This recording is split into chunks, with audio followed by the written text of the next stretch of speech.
아멘.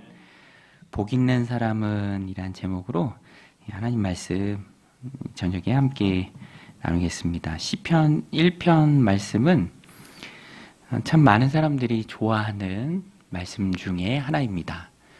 저도 어렸을 때 고모가 이거 외우면 용돈 준다 그래서 열심히 외웠던 기억이 있습니다. 우리가 다 복 있는 사람이 되어야 하잖아요. 복 있는 사람은 어떤 사람인가 아는 게 참 중요하죠. 그리고 복 있는 사람이 되기 위해서 그렇게 힘쓰는 게 참 중요합니다. 제가 좋아하는 말 중에 보법이 다르다라는 말이 있습니다. 혹시 뜻을 아시나요? 보법이 다르다. 들어는 보셨죠? 보법이 다르다. 저 사람은 참 보법이 달라. 보법. 다들 생소한 이렇게 표정을 지으셔서 보법, 걷는 법, 그죠? 보법, 걷는 방법. 예전에는 말 그대로 걷는 방법이 좀 다르다 뭐 그런 뜻으로 쓰였는데 근래에 와서는 굉장히 칭찬의 의미가 큽니다. 야, 저 사람은 사업을 하는데 보법이 달라. 생각하는 게 다르고 창의력이 다르고 공부를 해도 참 독창적이고 열심히 있고 평범하지가 않아. 보법이 다르다. 이렇게 칭찬하는 말로 많이 쓰입니다. 아주 독특하고 창의력이 넘치는 사람, 그래서 생산적인 일을 잘 해내는 사람을 향한 칭찬이죠. 저도 최근에 누가 저한테 그런 말을 하더라고요. 전 아끼는 친구 목사님인데 서로 칭찬하다가 보법이 다르다. 이제 그런 말을 한번 들었습니다. 근데 사람한테 듣는 칭찬보다도 하나님 앞에서 듣는 칭찬이 더 소중하죠. 또 우리가 추구해야 할 것이 그것이고요. 사람한테 칭찬을 얻기 위해서 뭔가 하는 것은 큰 의미가 없습니다. 사람의 마음은 그때그때 바뀌니까 가장 중요한 것은 하나님 앞에 듣는 칭찬이겠죠. 야, 너는 참 걷는 길이 다르다. 보법이 다르다. 생각하는 게 참 남다르다. 너의 모습, 너의 나를 섬기는 그 모습이 참 귀하다. 하나님이 이렇게 칭찬한다면 더없이 기쁘고 즐거울 것입니다. 정말로 그리스도인들은 걷는 방법이, 걷는 길이 세상 사람들과 달라야 합니다. 우리는 다른 사람들이니까 생각하는 것도, 가치관도, 또 모습도, 행동도 달라야죠. 오늘 본문이 그것을 우리에게 잘 말해줍니다. 두 가지 길이 있어요. 의인의 길, 악인의 길. 의인은 하나님과의 올바른 관계 속에 있는 사람을 말하고요. 악인은 뭐 흉악범을 얘기하는 게 아니라 하나님을 인정하지 않는 사람, 하나님 없다고 하는 사람, 하나님 없이 자기가 자기 인생의 주인이 되어도 괜찮다 이러고 세상을 살아가는 사람, 통칭해서 악인이라고 합니다. 의인은 걷는 길도 다르고 걷는 방법도 다르고 하나부터 열까지 다 달라야 해요. 하나님 앞에서 어떻게 달라야 하는가, 무엇이 달라야 하는가, 어느 만큼 달라야 하는가, 오늘 본문이 우리에게 그것을 잘 말해줍니다. 하나님을 인정하는 의인은 본문에서는 이렇게 표현합니다. 복 있는 사람, 복 있는 사람.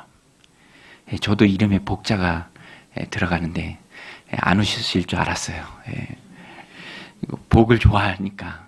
저희 어머니는 마음에 안 드셨다고 하더라고요. 근데 어른들이 복 있는 사람이 되라. 얼마나 좋아요. 그죠? 복. 복 있는 사람, 의인입니다. 하나님이 복 주시는 사람이죠. 여러분, 복 주시는 분은 하나님이신 줄로 믿습니다. 우연히 얻는 것도 아니요, 노력해서 성취하는 것도 아니라 하나님이 주시는 복이에요. 복의 주인은 하나님이시죠. 복 받아라. 참 복되다. 축복된 삶을 살아라. 하나님을 인정하는 그 사람에게 주시는 보상이고 귀한 상입니다. 이 복이 있는 사람의 특징은요, 멀리하는 게 세 가지가 있어요. 복 있는 사람은 멀리하는 거 세 가지가 있습니다. 뭘까요? 복 있는 사람이 멀리하는 거 세 가지. 우리 1절 말씀 같이 한번 읽겠습니다. 시작. 복 있는 사람은 악인들의 꾀를 따르지 아니하며 죄인들의 길에 서지 아니하며 오만한 자들의 자리에 앉지 아니하고. 세 가지죠. 악인들의 꾀, 죄인들의 길, 오만한 자들의 자리. 이 세 가지를 멀리하는 사람, 복 있는 사람입니다. 하나씩 볼까요? 악인들의 꾀. 꾀는요, 잔꾀를 말하지는 않아요. 꾀라는 것은 애차라는 말인데요. 이게 계획, 충고, 조언 이렇게 나옵니다. 영어 성경에 보면은요, 카운셀러가 상담자잖아요. 상담하다, 조언하다, 충고하다, 어드바이스로 번역한 성경도 있어요. 그러니까 악인들의 충고, 악인들의 조언, 악인들의 계획. 너 이렇게 해야 돼. 이게 맞아. 그러나 그 말은 맞을 리가 없죠. 악인이잖아요. 하나님이 인정하지 않는 자기가 자기 인생의 주인이 된 사람들이 하는 말입니다. 즉 세상의 가치관을 말해요. 세계관, 가치관. 그러나 하나님이 없다 하는 세계관, 하나님을 주인으로 인정하지 않는 세계관. 돈이 전부다. 사람이 대수냐, 가족이 대수냐, 형제가 대수냐, 돈이 최고다. 뭐 그런 거 있잖아요. 최대한 즐겨라. 마음껏 즐겨라. 놀아라. 젊어서 놀아라. 아끼면 못 된다. 뭐 그런 세상에 그런 가치관들이 있습니다. 이게 어디서 나왔느냐? 오늘 본문이 표현하는 것처럼 악인들의 것입니다. 악인들의 것. 적당히 타협하라 살아라. 어떻게 보면 맞는 말 같은데 참 교묘해요. 중요한 것 같지만 그것만 붙들고 살게 하면서 정작 더 중요한 하나님을 잊게 만드는 교묘한 세상의 방법입니다. 그래서 꾀예요. 꾀. 대놓고 악이 아니죠. 필요할 것 같고 중요할 것 같고 하지만 그것에 중독되게 만들고 그것을 주인으로 삼고 추종하게 만듭니다. 이게 악인의 꾀죠. 두 번째가 죄인들의 길.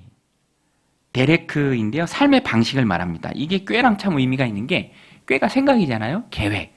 이게 먼저 마음을 지배하면 행동이 따라가요. 항상 행동은 생각에서 나오잖아요. 생각을 받아들인 후에 그것이 행동으로 나옵니다. 세상의 가치관, 하나님 없다 하는 자들이 만들어낸 세상이 전부라 하는 사람들이 생성해낸 세계관들을 받아들일 때 뭐 예를 들어서 아까 말씀드린 것처럼 최대한 즐겨라. 뭐 돈이 최고다. 그러면은 이제 그게 우상이 되는 행동들이 나오는 거죠.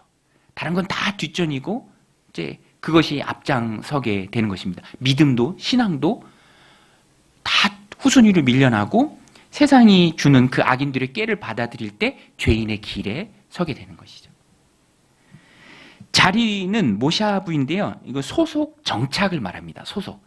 생각이 나를 지배하고 그 생각 지배에 따른 행동들이 나오고 악인의 길에 서고 죄인의 길에 서고 악인의 길을 따르고 죄인의 길에 서고 결국에 그것이 오만한 자리에 앉게 합니다. 자리에 앉게 해요. 이게 곧 내 삶이 되고 정착이 되는 거죠. 습관을 넘어서 정체성이 돼버립니다. 여러분 악인의 자리를 보신 적 있습니까? 악인의 자리. 악인의 자리.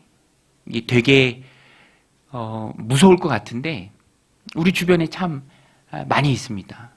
근데 믿음 안에 굳건히 서 있으면 또 말씀이 내 안에 가득하면 분별이 되죠. 저기는 내가 서야 할 자리가 아니다. 저거는 내가 가야 할, 내가 앉아야 할 자리가 아니다.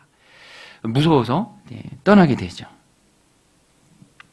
우리 그리스도인들도 따르지 말아야 합니다. 악인의 꾀를. 또 죄인들의 길 위에 서지 않아야 돼요. 그리고 오만한 자의 자리에 앉지 않아야 합니다. 제가 보면은요, 이렇게 보면은 그리스도인으로서 뭘 많이 하는 것도 참 중요한데요. 기본적으로는 하지 않는 게 더 중요한 것 같아요. 거절을 잘해야 됩니다. 따라가지 않기로 결단하고 거절하고 그 길 위에 서지 않기를 결단하고 거절하고 거부하고 세상이 여러 가지로 요청을 합니다. 호응을 요구해요. 너도 해라. 왜 너만 튀냐? 이거 다른 사람은 어차피 다 한다. 여러 가지 그런 속삭임들이 있습니다.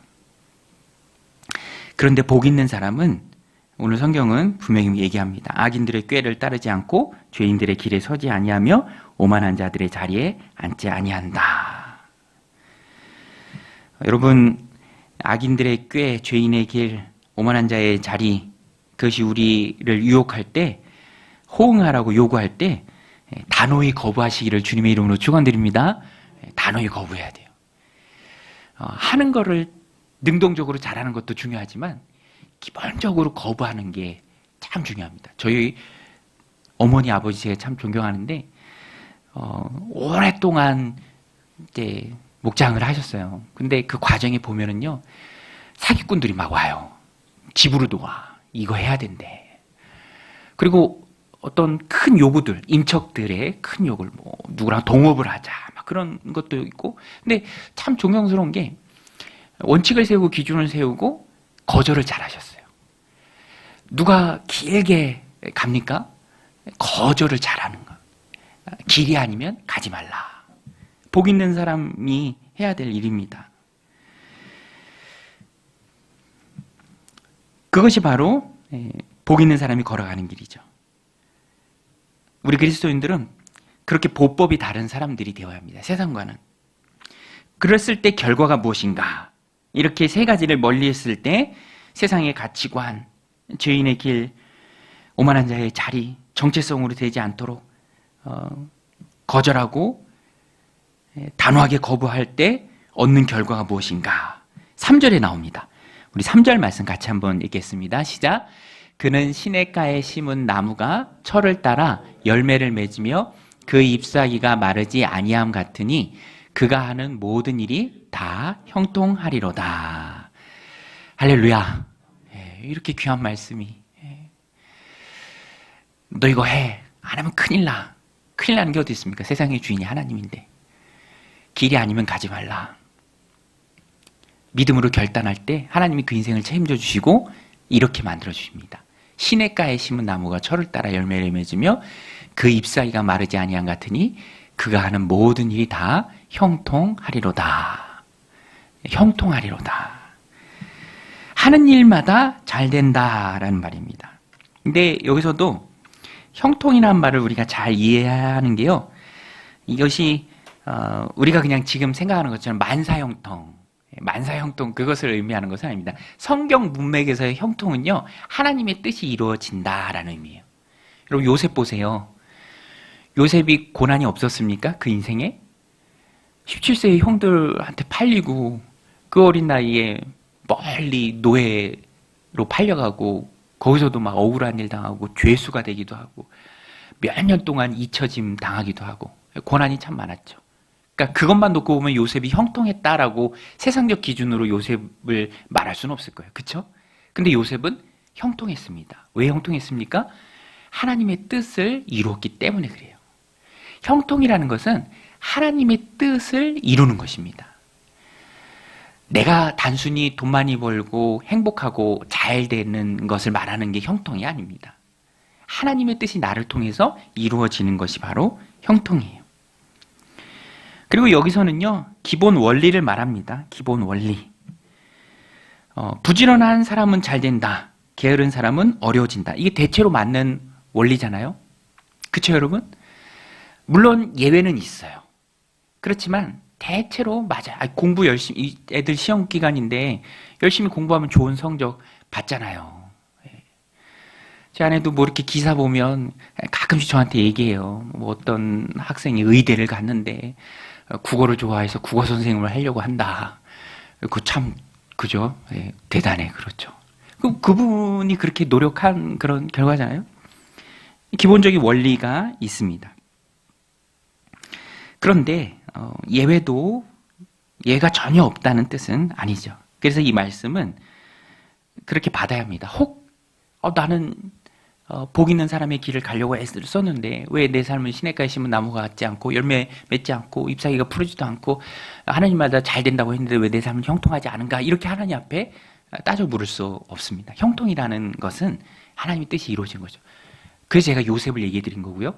예수님도 그렇죠. 완전한 의인이 예수님 아닙니까?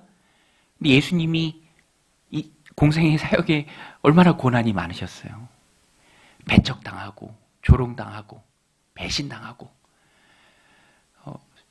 여우도 굴이 있는데 나는 머리 누일 곳이 없구나 이렇게 말씀하셨던 주님이십니다. 온갖 조롱과 수치를 십자가에서 결국에 다 겪으셔야 했죠. 하지만 예수님은 가장 형통한 삶을 사신 분이에요. 예수님을 통해서 하나님의 뜻이 이루어졌고 오늘 우리가 새 생명을 얻었기 때문에 그렇습니다. 그래서 이 말씀은 앞부분이 더 중요해요. 시냇가에 심은 나무 비유, 시냇가에 심은 나무의 비유, 시냇가에 심은 나무와 같다라는 이 말씀은요, 생명의 근원이 끊이지 않는 것을 의미합니다. 시냇가에 심겨진 나무는 가뭄 때에도 계속 물을 공급받죠. 우리가 그래요. 복 있는 사람은 악인의 꾀를, 죄인의 길을, 또 오만한 자의 자리를 단호히 거절하고 살아가는 그 인생을 살아갈 때 하나님께서 시냇가에 심은 나무처럼 계속해서 생명력을 공급해 주십니다. 생명의 근원은 하나님이죠. 제가 2010년도에 강동구에 와서 살았는데요. 그때 마침 고독천을 만들 때였어요.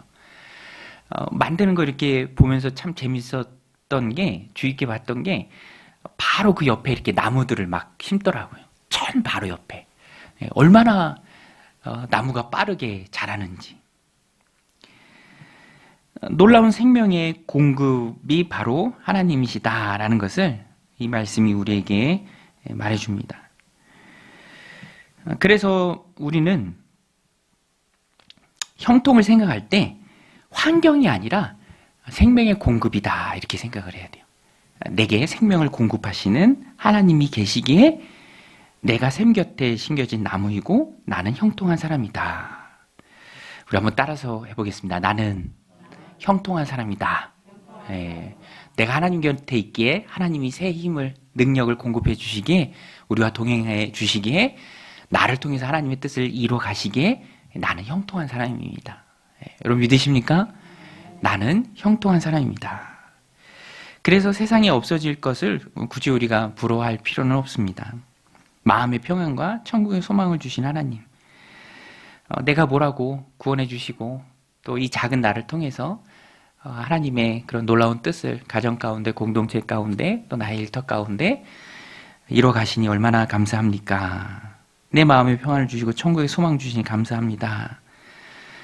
또 그렇게 살게 하시는 성령의 능력에 감사하는 삶을 우리가 살아야 합니다.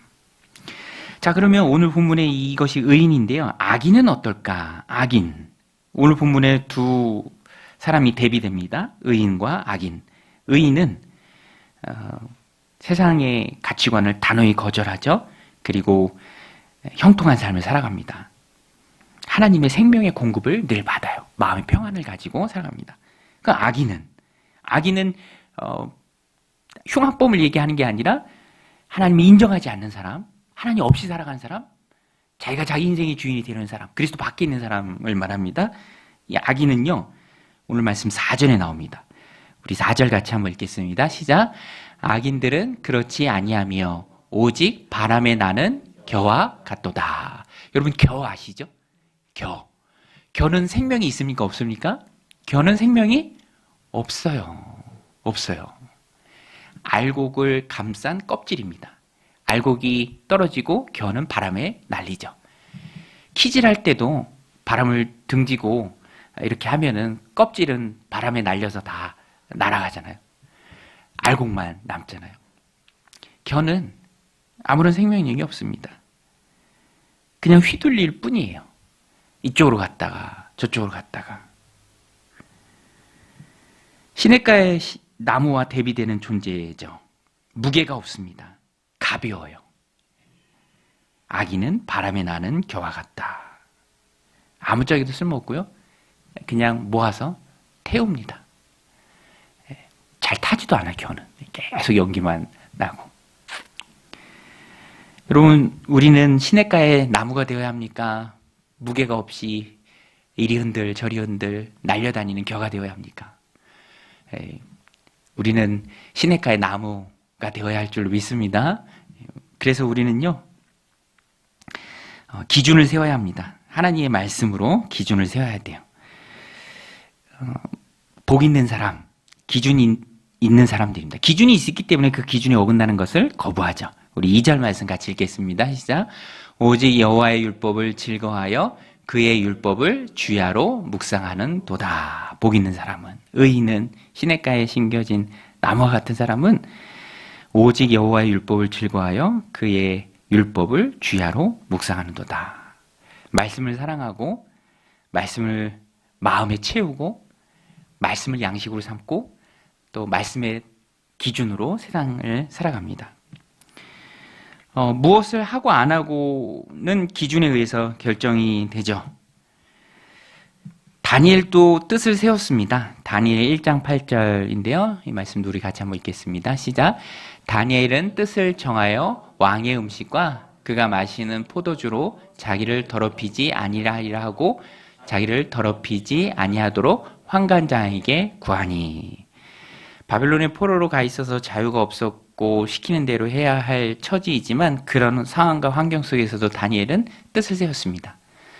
바벨론에 끌려갔지만 바벨론에 동화되지는 않았어요. 내 정체성은 하나님 백성이다. 이 마음이 있었습니다. 오늘 우리 그리스도인들도요, 이 세상을 살아갑니다. 땅을 버타고 살아갈 수밖에 없어요. 여러 가지 세상의 영향력 하에서 존재합니다. 그러나 우리는 잊지 말아야 돼요. 이 땅에 속한 사람들은 아닙니다. 우리는 하늘에 속한 하나님 백성들이죠. 그래서 뜻을 세우고 기준을 정해야 합니다. 어떤 부분에서는 내가 한다 혹은 하지 않는다. 믿음과 신앙을 지킨다. 예배를 지킨다. 기도 시간을 지킨다. 이런 기준들을 우리가 세워야 합니다. 그래야 우리가 거절할 것을 단호하게 거절할 수 있죠. 기분을 따라가고 기준 없이 내가 원하는 건 내 느낌대로 내 귀에 듣기 좋은 말, 그 무게중심이 자기가 되는 사람이 되잖아요.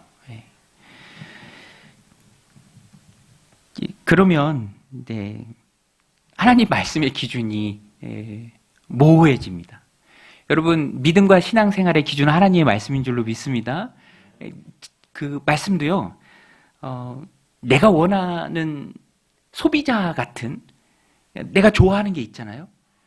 먹는 것도 그렇고 뭔가를 사는 것도 그렇고 내가 좋아해서 내가 선택을 해요. 근데 그런 거는 가능해요. 그렇지만 믿음과 신앙에 있어서는 중심은 말씀이에요. 하나님이십니다. 내가 선택한다기보다는 내가 맞춰가는 거예요.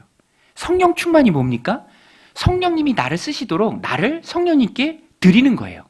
내가 원하는 것도 있고 내가 하고 싶은 것도 있고 내가 추구하는 바도 있고 내가 잘하는 것도 있고 내가 했으면 하는 것도 있어요. 누구나 다 그렇죠. 하지만 믿음과 신앙의 영역에 있어서는 내가 죽는 거예요. 내가 비록 하고 싶지만 하나님 원하는 게 이것이라면 내가 희생하고 하나님께 나를 맞춘다. 처음에는 잘 안 되지만 조금씩 이 훈련의 과정을 거쳐 가야 합니다. 그래서 고린도전서 15장에서 바울은 뭐라고 얘기하냐면 나는 매일 죽노라 이렇게 말합니다. 나는 매일 죽노라. 여러분, 우리는 매일 죽어야 할 줄로 믿습니다. 내가 자꾸 깎여나가야 돼요. 내가 원하는 건 이거고 나는 그거 하기 싫고 조금 편하고 그런 마음이 누구나 다 들 수 있어요. 하지만 믿음이 성장한다라는 것은 자꾸만 무게중심이 하나님께로 가는 거예요. 기준이 선명해지는 것입니다. 해야 할 일과 하지 말아야 할 일, 힘써야 할 일과 멀리 해야 할 일이 점점 명확해지는 거예요. 복 있는 사람, 악인의 꾀, 죄인의 길, 오만한 자의 자리, 그것을 계속 거부하는 기준이, 그 말씀이 새로워지는 것이죠. 주야로 하나님의 말씀을 묵상하는 것. 두 번째는 끝을 보아야 된다. 이게 무슨 말이냐면 내가 하는 그 선택의 과정의 즐거움이 아니라 그 끝에 뭐가 있는가, 그것을 봐야 합니다. 우리 6절 말씀인데요. 6절 말씀 우리 같이 한번 읽겠습니다. 시작. 무릇 의인들의 길은 여호와께서 인정하시나 악인들의 길은 망하리로다. 여러분, 악인의 길은 어떻게 됩니까? 망한다. 여러분, 망하는 길이 있고요. 하나님이 인정하시는 길이 있습니다. 근데 그게 세상에서는 성경에도 예수님 말씀하시잖아요. 좁은 길이다. 이렇게 얘기해요. 매력적이지가 않아요. 즐거워 보이지도 않아요. 순례의 길입니다. 그런데 그 끝이 중요해요. 그 끝에는 생명이 있습니다. 즐거워 보이는 길, 잠깐의 쾌락일지 모르지만 그 끝은 망하는 길이에요. 그러니까 길을 선택할 때 중요한 것은 과정이 아니라 결말이에요. 끝입니다. 종착점이에요. 그래서 그 일의 결과가 어떻게 되는가? 그것을 보고 우리는 선택해야죠. 세상의 유혹의 미끼들이 참 많습니다. 조심해야죠. 진짜 지혜는 길의 끝을 보고 결정하는 것입니다. 끝이 좋으면 과정 가운데 충분히 인내할 만한 가치가 있습니다. 그것이 바로 믿음과 신앙의 길입니다. 악인의 길, 하나님 없이 살아가는 사람, 그 길로 갑니다. 망하는 길로 가요.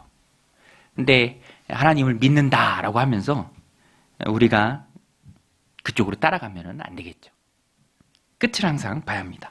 로마서 12장 2절 말씀인데요. 우리 같이 한번 읽겠습니다. 너희는 이 세대를 본받지 말고 오직 마음을 새롭게 함으로 변화를 받아 하나님의 선하시고 기뻐하시고 온전하신 뜻이 무엇인지 분별하도록 하라. 너희는 이 세대를 본받지 말라. 마음을 새롭게 하고 변화를 받아서 하나님이 선하시고 기뻐하시고 온전하신 뜻이 무엇인지 분별하도록 하라. 여러분, 걷는 방법이 다르면, 걷는 방식이 다르면, 선택하는 길이 다르면 당연히 결과도 다릅니다. 세상은 환경을 따라 걷지만 성도는 말씀을 따라 걷습니다. 모두가 안 갈지라도 주님이 기뻐하시면 담대히 그 길을 걸어가야 하고요. 많은 사람이 갈지라도 주님이 기뻐하시지 않는다면 그 길을 거부해야 합니다. 세상은 겨처럼 사라질 것입니다. 흔적도 없이 사라질 거예요. 그러나 우리는 시냇가에 심은 나무처럼 끊임없는 하나님의 생명을 공급받을 것입니다. 지금도 공급받고 있고요. 앞으로도 공급받고 마지막 날까지 공급받을 거예요. 그러니까 믿음과 신앙 안에 만족하면서 하나님, 세상보다 하나님이 좋습니다. 정말 세상에 큰 잔치에 있는 것보다 그냥 하나님 성전 문지기로 있는 게 훨씬 더 행복합니다.